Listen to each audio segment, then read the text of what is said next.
So welcome once again. This is Pastor Zach Bible Nuggets, and today we are talking about the death and burial of Sarah. Last week we talked about Isaac and the sacrifice at Mount Moriah. We said it's the same place as Golgotha or Calvary. It's the same place that Jesus was crucified on the cross. And so we looked at it very extensively by just giving a quick synopsis about it. Now today we talk about the death and burial of Sarah.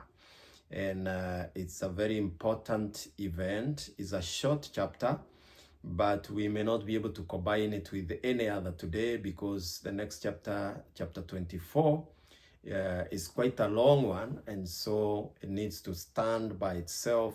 So today we only cover this, the burial, the death and burial of Isaac. Now Sarah, verses 1, lived 127 years, and these were the years of life of Sarah. And Sarah died in Kiriath Arba, that is in Hebron, in the land of Canaan, and Abraham went to mourn for Sarah and weep for her. So we understand it is at the age of 127. And you remember she got Isaac when she was 90. So it is 37 years later. If you look at Genesis 25 and verses 20, the Bible tells us that Isaac was 40 years old when he took Rebekah, or rather when he married.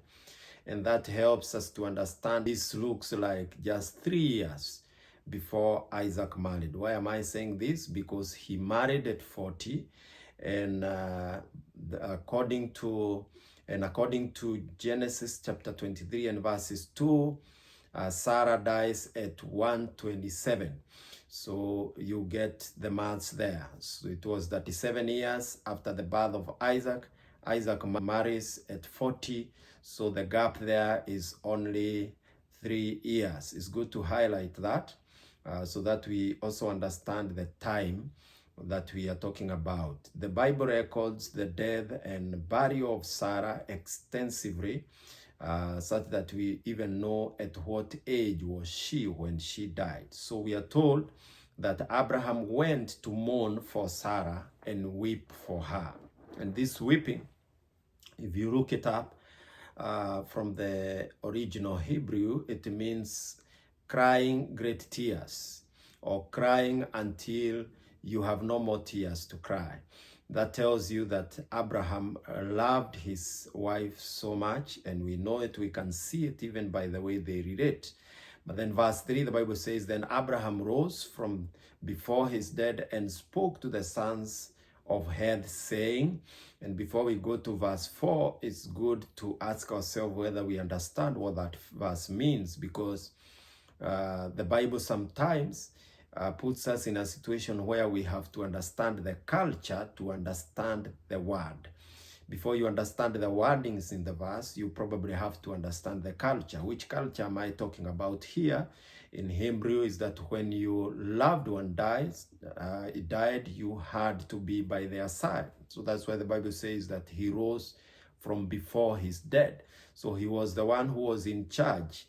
The Bible implies that he did not delegate this to anyone. It was him who was in charge of keeping company the body of Sarah. But he rose, and the Bible also tells us that he spoke to the sons of Heth. So the other thing we ought to ask ourselves is, who are these? These are the descendants of Canaan. If you look at the genealogy data, you realize that these are the sons of Canaan, and they are home because this is their place. So he rose from his tent probably and went to the city gate where the business was being conducted. The business of the city was conducted. And this tells you that he's talking to the men who are in charge of the city. So he's talking to the elders, to the leaders. He's talking to the senior men in the city. And they also acknowledge him as a person who is great among them. If I may jump ahead, you realize in verse 6 it says, "Hear us, my Lord." It is one of them speaking. "You are a mighty prince among us, And then that just to show you that there was a high regard, a very high regard for him, just as much as they were senior and people who are in charge of the city, they also respected him. You remember we said that this was a man who was interacting with the kings and was also very, very rich. So he went to the city gate and he's talking to them, and this is what he has to say in verses 4. I'm a stranger and a sojourner among you. Give me a burial site among you that I may bury my dead out of my sight. So that tells you that as much as he's rich, he's in a foreign country.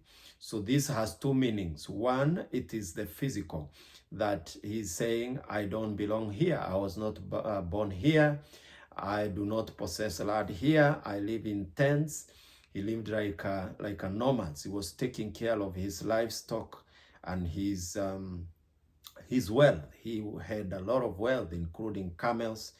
And so he's a rich man, but he doesn't belong here, and he keeps moving. He's a man on the move. So when he says, I'm a stranger and a sojourner among you, that is one meaning. But apart from that, this is a statement of faith. And I'm saying this because I want to take you ahead to the New Testament. If you look at Hebrews chapter 11 verses 13 to 16, the Bible says that all this died in faith without receiving the promises. Who are these? These are the heroes of faith that chapter 11 of Hebrews talks about. And among them, and main among them, is actually Abraham. But having seen them and having welcomed them from a distance. So God promised these heroes promises, gave them promises, but not all were fulfilled. As much as God gave Abraham a son, Isaac, he also promised that the whole nation will be blessed through him. And by that, talking about Christ, who would come under Abraham or in the lineage of Abraham. So the Bible is telling us that they welcomed those promises from a distance, and having confessed that they were strangers and exiles on earth. Yeah, so these are the words we are looking for, that we are strangers and exiles or foreigners on earth. For those who say such things, make it clear that they are seeking a country of their own. Please go with me. Verse 15, and indeed, if they have been thinking of that country from which they went out, they would have had an opportunity to return. Look at verse 16. It's my area of interest. But as it is, they desire a better country, that is a heavenly one. Therefore, God is not ashamed to be called their God, for he has prepared a city for them. So as much as we are talking of the physical, Abraham being a foreigner in Canaan, we are also talking spiritually. So when we are saying that this is a statement of faith that Abraham is giving by saying that he is a foreigner and a stranger in Canaan, it is actually not just physical, it is also spiritual. He's confessing that he is looking beyond the physical. He is talking about heaven. He's not talking about just physical. It is physical, yes, but heaven also at the same time. If you look at, let me read from the book of First Chronicles chapter 29 and verse 15. For we are sojourners before you and tenants, as all our fathers were. These are words of David. And so he's just giving thanks for items that he has prepared and materials to build the temple, because God told him, you will not build the temple, your son will. So he gathered the materials in preparation for this. And so he's blessing and giving thanks for these materials before they are used by his son. And look at what he says. We are sojourners before you, the same words that Abraham used, and tenants, as our fathers were. Our days on the earth are like a shadow, and there is no hope. O Lord God, our God, all this abundance that we have provided, abundance talking about the materials that he's giving out to build you a house for your holy name, it is your hand, it is from your hand. All is yours. So he's a king, and he has acknowledged that he is also a foreigner.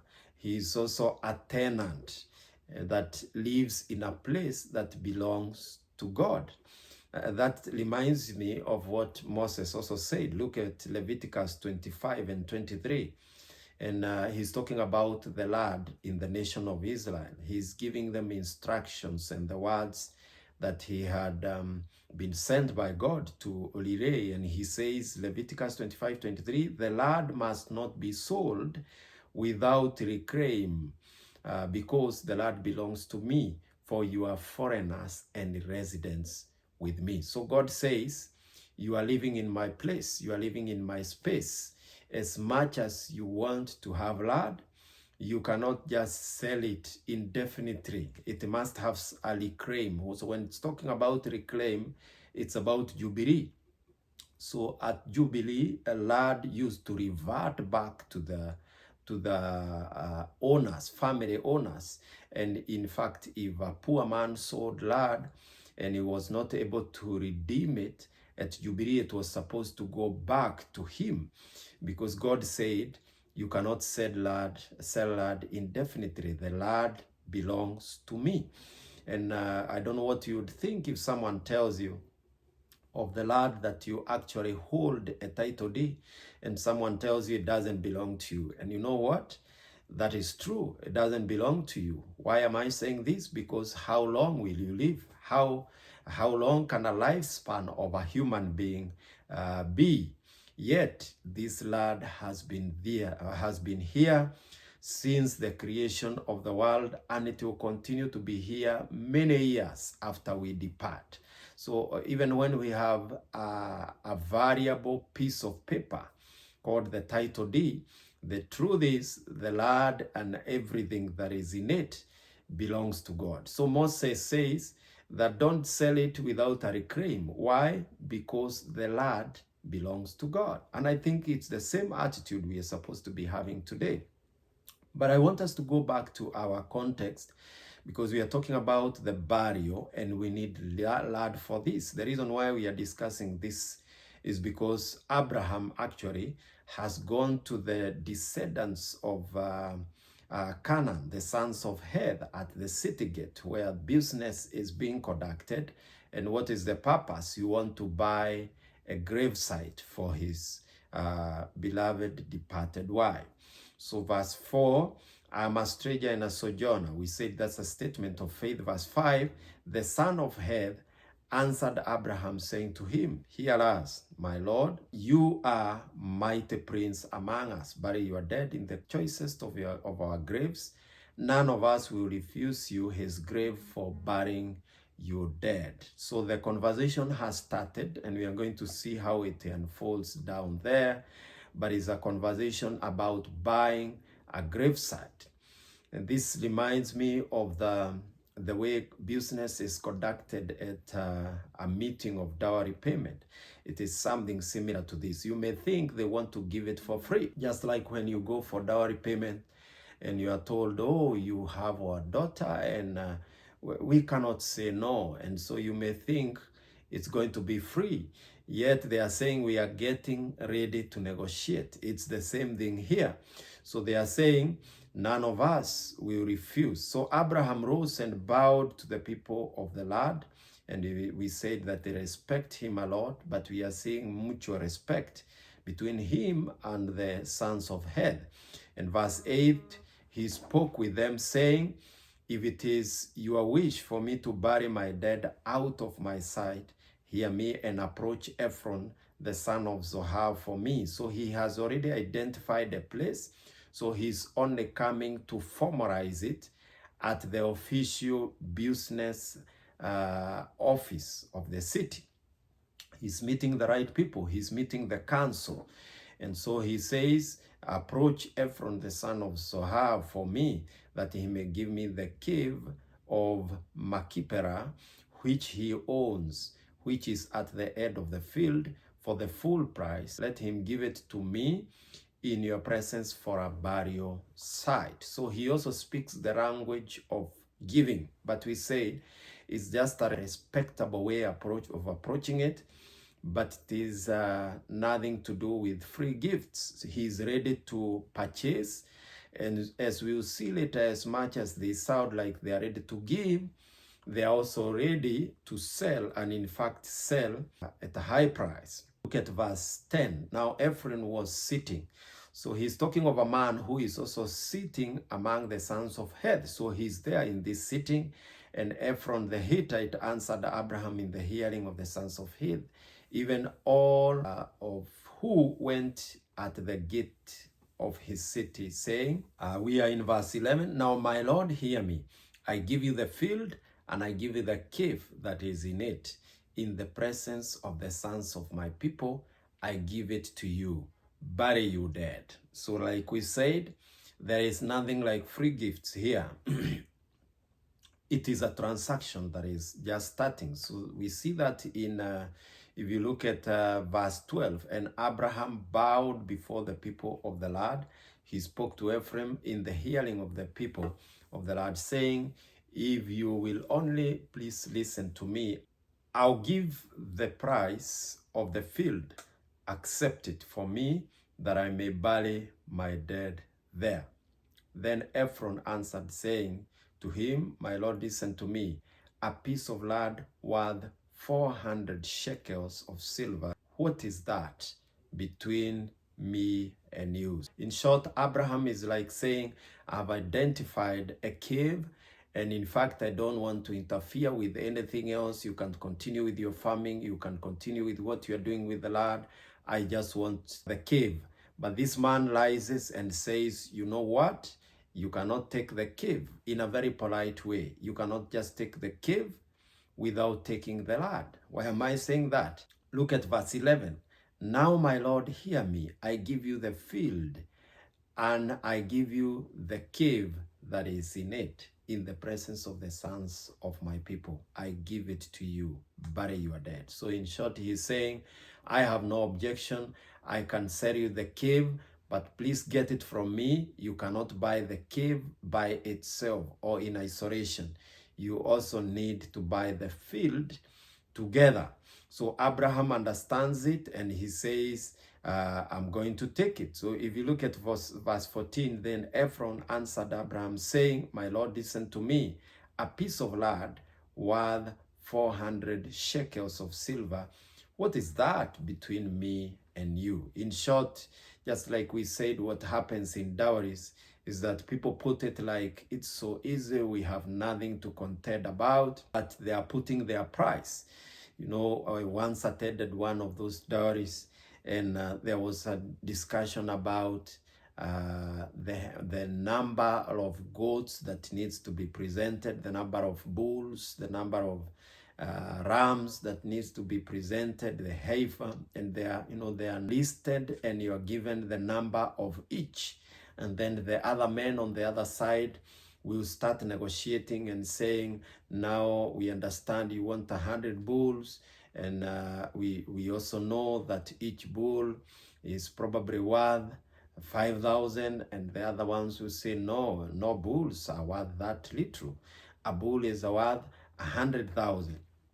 And so the negotiation continues until they settle. But Abraham does not do that. One of the reasons why he didn't do that and accepted the price, like we are going to see in verse 16, Abraham listened to Ephraim, and Abraham weighed out for Ephraim the silver which he had named in the hearing of the sons of Heth for 400 shekels of silver, commercial standard. So Abraham does not argue, does not negotiate, does not bargain. And so whatever he is asked, he gives. There are two reasons for that. One, Abraham was very rich, and these people were aware, and he also was aware of that fact, that he was rich enough to be able to buy at the price. Like he said, I'll buy it of what it is worth. So he's not afraid of the price. What he's looking for is the consent to buy. So one, he's rich, but he has not gotten rich for buying things expensively. There is something else that is the main reason why he's doing that. He's redeeming a place, a gravesite for the patriarchs of Israel. This is going to be the place where Sarah is going to be buried. He will be buried there himself. Isaac will be buried there. Rebecca will be buried there. Jacob will be buried there. And Leah will be buried there. You can see that in 25, Genesis 25 and verses 9, Genesis 49 verse 31, Genesis 50 and verses 13. The only exemption is Rachel. Rachel was not buried here. You can see that in Genesis 35 and verses 19. So this is a very important event because he is actually buying a place where these patriarchs will be planted in the land of Canaan, because you remember this is the promised land, only that they have not come to take it officially. So Joshua, many years down the line, will lead the nation of Israel to come and take over this land, and they are going to come to a place where their ancestors are planted or they are buried. So this is very important for Abraham, and he understands that. But the sons of Heth are thinking that they are talking about just a physical thing. And you know, it's good to be sensitive whenever people attend these kind of meetings, the dowries and whatever kind of a ritual that you are attending. Apart from the physical, you know, it's good to open your eyes spiritually and get to see what else is happening. You get that by analyzing the words that people are talking. You know, there are people who will talk and they will mention their gods in those kind of meetings. You know, there are people who will go and they are going to praise their culture so much, to praise their behavior, to praise their drinks like alcohol and traditional drinks. And if you are not careful, you may be seated in a meeting that is actually praising another god, that is actually giving an opportunity for an alternative kind of worship that you do not believe in. So this is one of those kind of meetings. So the sons of Heth are here, they are seated, and they are having a good time selling a property. But for Abraham, it is not just about buying property. It is also about the history of the nation of Israel. So Abraham is claiming this land spiritually, and he's claiming it by redeeming it. If you realize, he's talking to the people who have the authority of the city, and he's redeeming it by a price. So even if it was given for free, he would not have taken it for free, because he needs to redeem it so that many years down the line, when the children of Israel come and take over this land, it is going to be a land that they have a stake in, a land where their ancestors are lying. But the sons of Heth have not this comprehension. I believe Abraham had this kind of comprehension, as much as the Bible tells us in Hebrews that he saw it from a distance and did not experience the full glare of it. So we don't know how much of an understanding he had about it. But what we know is that he's not only doing a physical thing, he's also doing a spiritual business. And that's why we are saying, be very attentive. When you are in meetings, when you are attending those rituals, you need to be very attentive and ask yourself, what is happening spiritually? You know, apart from being a dowry, apart from being a family meeting, apart from being a meeting of the people of the village, apart from being a business meeting, the kind of things and rituals that are happening there, the kind of transactions that are happening, what are they telling you?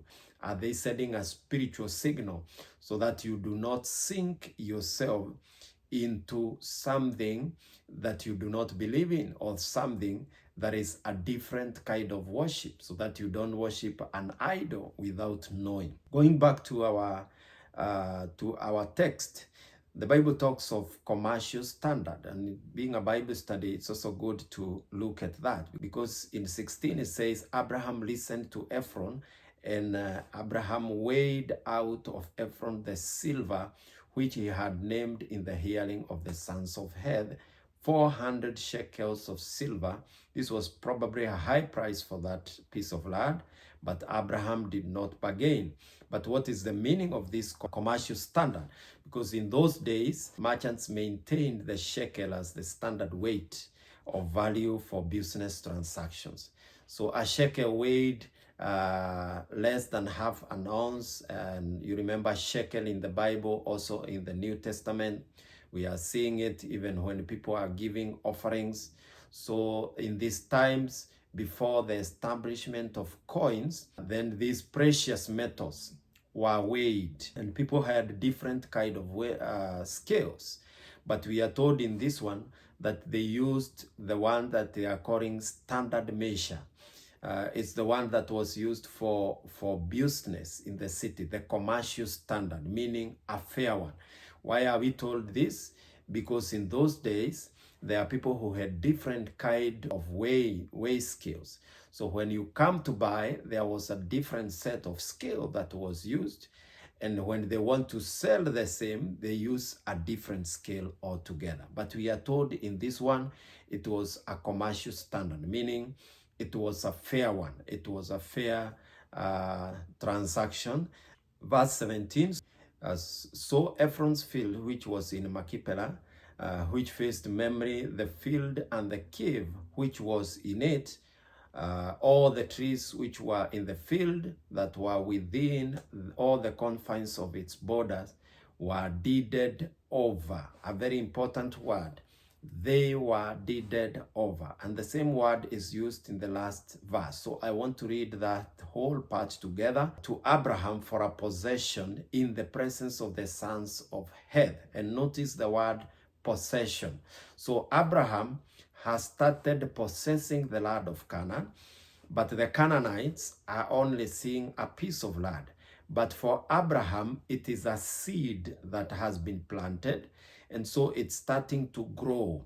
And it is a seed, literally speaking, because Sarah is going to be planted in this land. And you remember we said that she is viewed by many scholars as the mother of the church. So after this, Abraham buried Sarah, his wife, in the cave of the field at Machpelah, facing Mamre, that is Hebron, in the land of Canaan.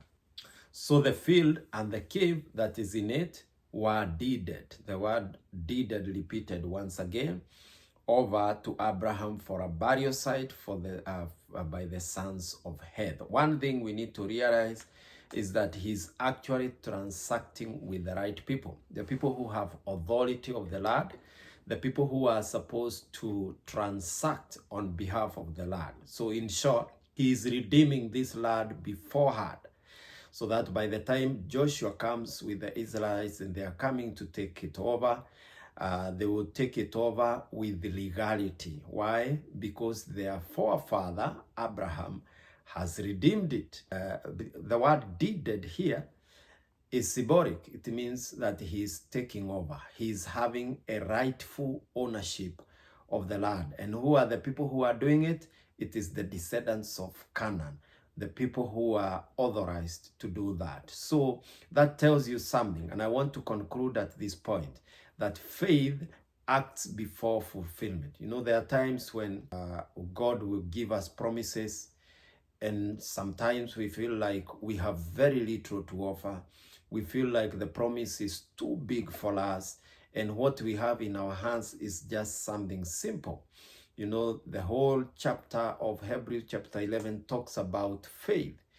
It says, now faith is the assurance of things hoped for, the conviction of things not seen, for by it the men of old gained approval. So when we are saying that Abraham took this land by faith and took it also spiritually, this is what we are saying. So small beginnings from a burial cave to a national inheritance. Small beginnings.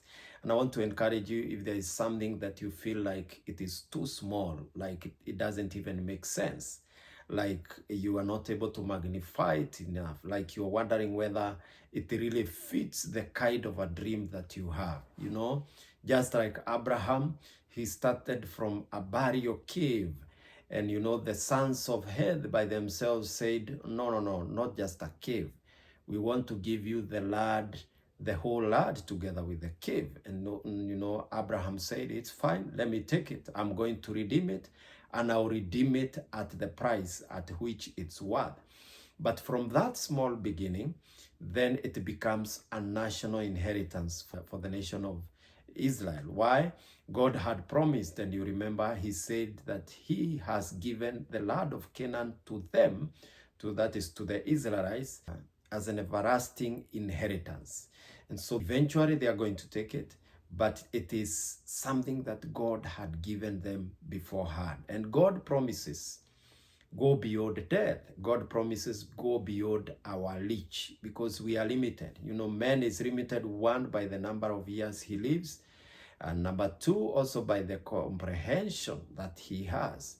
Your wisdom cannot get anywhere close to the lowest level of the understanding of God, if there is such a thing that exists, because our understanding is limited to how much a human can be able to comprehend.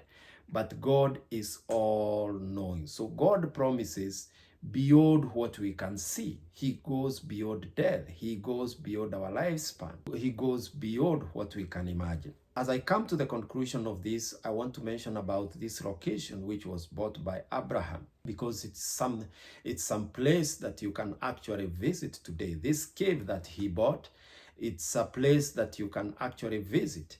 Those people who have gone there, personally I have not been there, but there are images that we can see of it in West Bank in the state of Palestine. It is 19 miles south of Jerusalem, and there are images that you can see. And eventually what happened is that there is a mosque and a synagogue that are built over this cave. So on top of it, they built a mosque, and there is also a synagogue. So you go one side of the building, there is a synagogue. The other side of the building, there is a mosque, and they are built over the site of the underground caves that were sold by the sons of Heth to Abraham. So when we talk about the Bible, these are not stories that are created. It is reality. It's a place you can go visit. Tourists go to this place. It's something that you can actually see. You can look it up and see images of it.